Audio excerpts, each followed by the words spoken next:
সকলকে শুভ দিনের শুভেচ্ছা জানাই।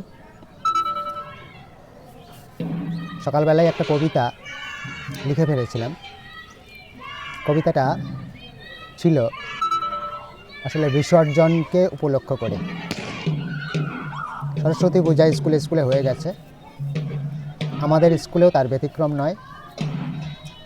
তো গতকাল বা তার আগে থেকে 7-8 দিন আগে থেকে যেভাবে ছাত্রছাত্রীরা উৎসাহিত হয়েছিল, যত আয়োজন করেছিল আন্তরিকভাবে, যতটা উৎসাহিত হয়েছিল, ততটা উৎসাহিত হয়তো পড়াতে হলে তাদের অনেক উন্নতি ঘটত।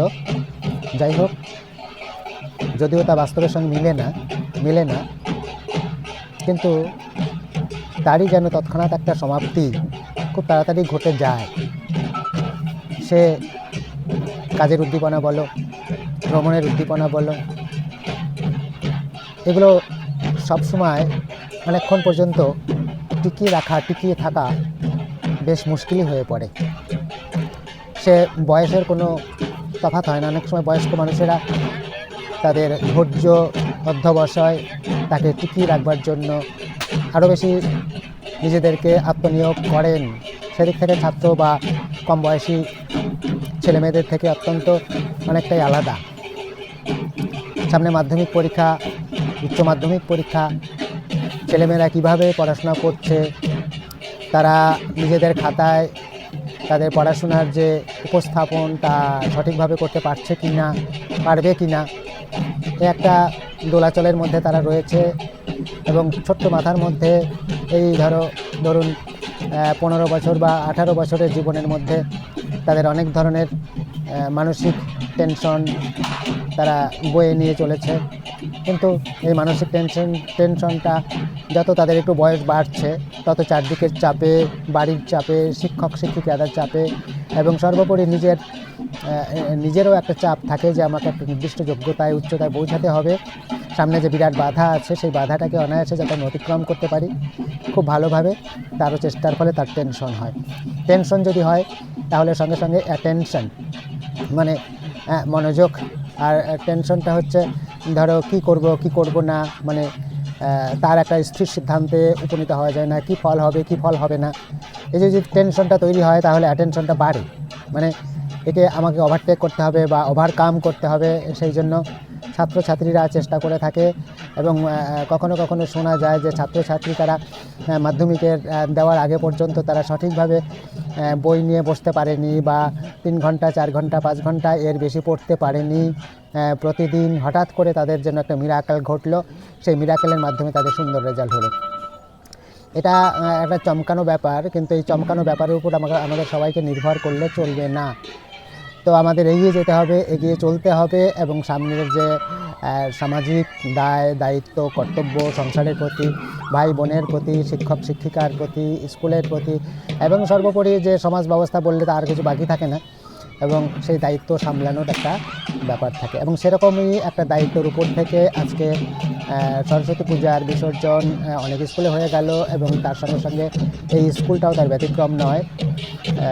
সেই ব্যতিক্রমী নয় বলেই আজকে আমার কপালে তিলক দেখা যাচ্ছে, মানে রং দেখা যাচ্ছে। ছাত্রছাত্রীরা অধিক উচ্ছ্বসিত হয়ে নিজেরা রং মেখেছে, এবং তার সঙ্গে সঙ্গে শিক্ষক শিক্ষিকা তাদের প্রতিও তাদের কপালেও রঙের টিকা লাগিয়ে দিয়েছে। যেমন বসন্ত পঞ্চমী, সেই বসন্ত পঞ্চমী যখন চলেই এলো, রঙের টিকা আমাদের মনে লাগুক, আমাদের দেহে লাগুক, এবং চারদিকের পৃথিবী নিজে সুসজ্জিত হয়ে উঠুক। এই যে প্রয়াস, সেই প্রয়াসকে স্বাগত জানাতেই হয়, এবং সেই স্বাগত জানানোর মধ্যেই বিশ্ব পৃথিবী সেজে ওঠে, নিজেরা সেজে ওঠে, এবং পারিবারিক বন্ধন আরও দৃঢ় হয়, এবং এক একটা উৎসব আমাদেরকে আরও বেশি মহান করে তোলে, আরও বেশি দায়িত্ববান করে তোলে, আরও বেশি সুচারুভাবে যাতে করা যায় সেই দায়িত্ব কিন্তু আমাদেরকে অর্পণ করে। বছরে শুধু যে অনুষ্ঠান তাই নয়, আমাদের যে কঠিন বাধাগুলো পার হতে হয়, যেমন নদী সাঁতরে ওপারে যেতে হবে। যদিও এখন অনেক ব্রিজ, সেতু ইত্যাদি তৈরি হয়েছে, কালভার্ট তৈরি হয়েছে, কিন্তু আগেকার দিনে বেশিরভাগই ছিল না। কিন্তু এখনকার দিনেও যেভাবে বর্ষাকালে বা যে সমস্ত নদীতে নিত্যবহ নদী, সারা বছর জল থাকে, সেই সমস্ত নদীর আশেপাশে যে সমস্ত ছেলেমেয়েরা থাকে বা ছোটোবেলা থেকে মানুষ হয়েছে, তারা কিন্তু নদীতেই নেমে চান করে এবং সাঁতার কেটে চান করে। কখনো কখনো নিজেদের মধ্যে পাল্লা দেয়, মানে নিজেদের মধ্যে প্রতিযোগিতা তৈরি করে, চলো পরে যাব। এবং সেই অনেক সময় বয়স্ক মানুষের বা ভয় হয় যে এত জলের মধ্যে তারা উপরে যাচ্ছে, কি জানি তাদের আবার কোনো বিপদ না ঘটে। অর্থাৎ দুশ্চিন্তা থাকবে, যারা বয়স্ক মানুষ আছে বা যারা যারা অভিভাবক অভিভাবিকা আছেন, তাদের দুশ্চিন্তা থাকবে, চিরদিন সেটা ছিল। কিন্তু সেই দুশ্চিন্তার ভেতর থেকেও যে ছেলেগুলো, ওই মেয়েগুলো, বাচ্চাগুলো, তারাও যেন সাঁতার শিখে এবং একটা দূরত্ব তারা অতিক্রম করতে পারে এবং ধীরে ধীরে সেই সাঁতারের যে প্রতিযোগিতা, সেই প্রতিযোগিতা, তার যে মানসিকতা যদিও কমে যায়, কিন্তু তার পাশাপাশি নতুন যারা আসে, সেই নতুন ছেলেমেয়েরা আবার নতুন করে সাঁতার শিখে এবং তারা কম্পিটিশন প্রতিযোগিতা করে। অর্থাৎ এই যে চিরন্তন প্রতিযোগিতা, এই প্রতিযোগিতাগুলো যেন একই ধরনের। আজকে যারা 12-এ পাস করছে, তারা অনেক বেশি শান্ত শিষ্ট, মানে অনেক বেশি ভদ্র, যখন ভদ্র এক অর্থে বলা যাবে।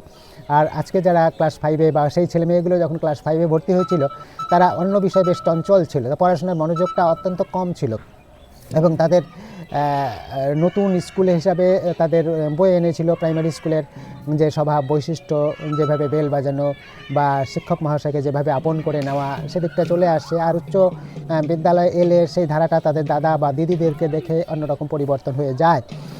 এইভাবে পরিবর্তন হতে হতে একটা সময় আমরা মানুষ হয়ে উঠি, সমাজের একজন হয়ে উঠি, সমাজের 10 জনের মধ্যে একজন আমাদেরকে খুঁজে পাওয়া যায়।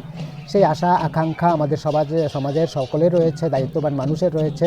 যারা অন্য বিষয়ে দায়িত্ব পালন করেন, কৃষিকাজ করেন, তাদেরও দায়িত্ব রয়েছে এবং তারা সব মিলিয়ে একটা সকলের দায়িত্ব যদি সকলে সঠিকভাবে পালন করে, তাহলে একটা সময় কিন্তু আমরা আমাদের পরস্পরের মধ্যে আরও বেশি সহযোগিতা গড়ে উঠবে। শিল্প কারখানার সঙ্গে কৃষিজীবীদের একটা সম্পর্ক তৈরি হবে, কৃষিজীবীদের সঙ্গে সমস্ত দেশবাসীর সম্পর্ক তো তৈরি আছেই, কিন্তু তাদের যে সহযোগিতা বা তাদের যে সহমর্মিতা, তাদের হৃদয়ের যে কথা, সেই কথাগুলো আরও বেশি পরিষ্কার হয়ে উঠবে সমাজের মধ্যে। যাই হোক, অনেক বেশি বকবক করে ফেললাম। ইচ্ছা ছিল একটা ওই বিসর্জন কবিতাটা একটু আবৃত্তি করব, কিন্তু ইতিমধ্যে প্রায় 8 মিনিট হয়ে চললো, আর আবৃত্তি করবার ইচ্ছাটা নেই। ভবিষ্যতে আবার নতুন কবিতা আবৃত্তি করব, তোমরা শুনতে থাকবে, আপনারা শুনতে থাকবেন। হয়তো এই বকবক যেমন কবুতর, সে বকবক করতেই থাকে, কিন্তু বকবকের মধ্যেও বোধ একটা ভাষা থাকে, একটা কিছু জানার আগ্রহ থাকে বা একটা কিছু বলবার প্রার্থনা থাকে, আহ্বান থাকে। সেই আহ্বান হয়তো আমার মধ্যেও আপনারা খুঁজতে পারবেন। আশা করি সকলকে অনেক ধন্যবাদ এবং শুভেচ্ছা জানিয়ে এখানেই শেষ করছি।